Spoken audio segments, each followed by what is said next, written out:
Hi Thomas, this is Dylan Scott. I'm doing my week 5 video review on your video about the engine and ladder collision at an intersection, sending some guys to the hospital. So it always boggles my mind how fire trucks can hit each other in intersections. I know accidents happen, so I can't say that shouldn't never happen. But like I said, accidents happen.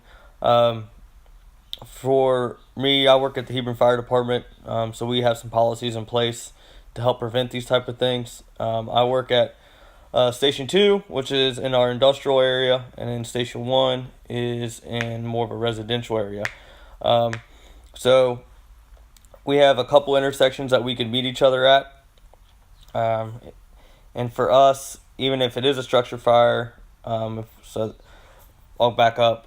For alarm drops, the first due apparatus, if that's the aerial or an engine, runs emergency, and then all of the second due engine or aerial, and then all mutual aid from the rest of the county will come non-emergency until first apparatus is on scene, and then if they want them to bump it up, they will for alarm drops. So that'll help with a little bit with the collision aspect of it, and then lower risk of all the other vehicles running emergency. And then for us as well, even if we're running emergency, I don't know what other states' laws are.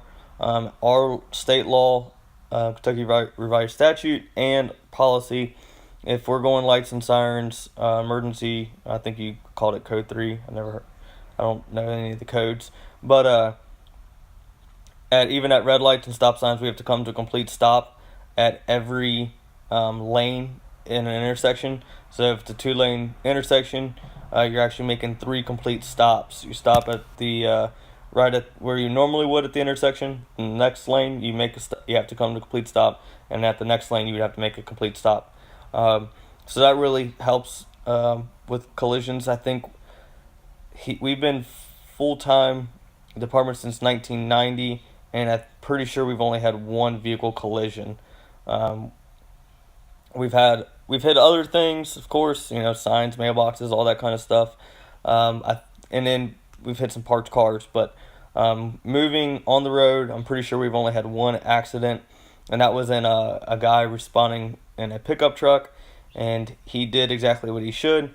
Witnesses stated he stopped at every lane of traffic, but however, there was a bus or like a panel van or something that he just couldn't see, and they didn't see him, so he was turning, and they sideswiped each other, kind of. Nothing serious, but accidents do happen. So for firefighters and engineers, we need to slow down. We're only allowed to go 10 miles over the posted speed limit, but most of our engineers and guys who drive usually just go to the speed limit or under, even if we're going emergency. It doesn't really save that much time. We can respond to most of our area in under 7 to 8 minutes, so it's not that big of a savings. And then on intersections, we got to slow down. Make sure you look for other fire trucks. Look for I think an easy one to miss is the chief vehicles. They're smaller.